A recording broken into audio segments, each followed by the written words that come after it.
A chilling change in temperature and chilling stats about our state's roadways. Both our top stories tonight. We thank you for watching. I'm Dawn Scott. And I'm Craig O'Neill, and our roads are bad, billions of dollars worth of bad, and the money to fix them just isn't there. And tonight, a report is out detailing how bad it is and asking for more money. And bridge deterioration doesn't happen overnight. Tuesday afternoon, TRIP, a National Transportation Research Group, presented a report revealing concerning statistics. I think one of the most telling numbers in this report is that driving on poor condition roads costs our taxpayers another $1.1 billion a year. It becomes clearly obvious, especially through an independent report like this, that what we have is not enough. While there was a fuel tax implemented, it's proving to be a declining source of revenue. So our revenue just from the state fuel tax in 2013 was about $60 million less than it was in 2007. So what exactly does this mean for the taxpayer? Well, Transportation Director Scott Bennett says there are two ways you can generate more money in order to see these highway improvements. You either transfer revenue from other sources that are already being collected into the highway revenue, or you have to raise taxes. Well, it's one of the top issues that you really care about. And now there's a new report saying South Carolina's crumbling roads cost you more than $1,000 a year. And it could mean less money and jobs coming into the state. From Greenville to Spartanburg to Anderson, National Transportation Group TRIP shows you the breakdown in extra vehicle costs, safety, and congestion. Bumpy roads don't only hit your wallet. Last year, major companies like Bass Pro Shops and Torrey announced plans to come to the upstate. But Alan Smith with the Spartanburg Chamber of Commerce says if our roads don't improve, we might not see that trend continue. That word will get out soon, and it could undermine and affect future economic development.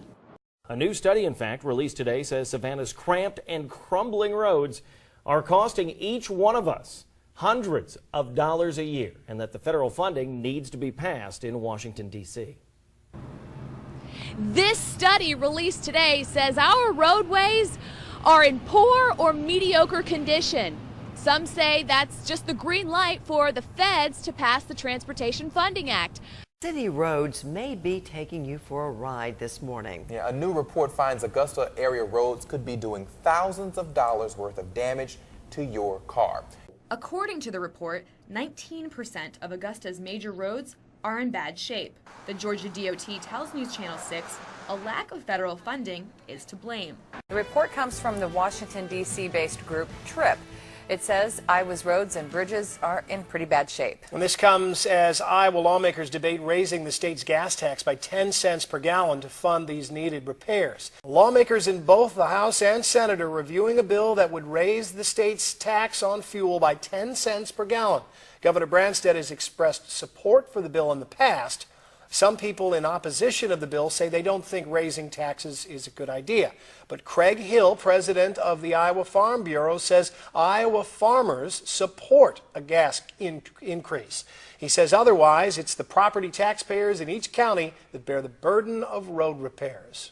Well, Congress will have to speed up work on a transportation bill to keep the Highway Trust Fund from going broke. It pays for road and bridge projects from coast to coast, but the stalemate at the Capitol has some states already putting long overdue construction projects on hold.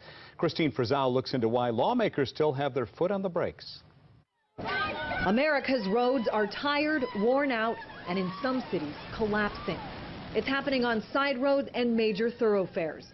Lack of maintenance led to the collapse of the I-35 West Bridge in Minneapolis, killing 13 people in 2007. And in more recent years, a stone facade inside the aging underpass of the Brooklyn Bridge collapsed. We're in an infrastructure crisis. Will Wilkins is with TRIP, a National Transportation Research Group.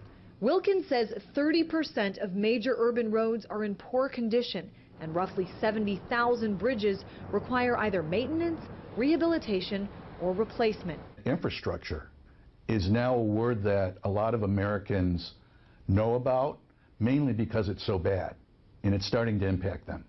The last long-term transportation bill Congress passed was back in 2005. Back then, the price at the pump was $2.27 a gallon, similar to the current price. And those taxes go to pay for most of the work on roads and bridges. The federal gas tax is supposed to cover nearly 90% of all federally funded highway projects, but falls well short because it's not been raised since 1993. The Highway Trust Fund bill will run out of money by the end of May, giving Congress about 2 months to take its foot off the brake. I'm Christine Frizzell reporting. Live from New York and the heart of Rockefeller Center, it's Wake Up with Al Roker and Stephanie Abrams. Okay, so after this winter, a lot of us have had this experience. You're driving down the road, boom, pothole. All of a sudden, you're looking up at sky. Why this season may be worse than average for the ruts in the road, and why you may not be able to actually claim the cost of damage to your car? What's up with that? Details coming up. Well, what has not been sweet, pothole season. This is the time of year, and especially after this winter, when your car is taking a beating. That is true. CNBC's Morgan Brennan takes to the streets to survey the state of the nation's roads and the billions of dollars it costs to fix the damage. If you have a car, you've probably encountered them. Potholes. As spring sets in, they're everywhere, wreaking havoc on people's cars. Well, the Transportation Research Group, TRIP, estimates more than a quarter of U.S. urban roads are in substandard condition. What a shock. With a May deadline fast approaching for lawmakers to enact a plan to better fund the country's transportation infrastructure, we got more potholes coming at least through the spring.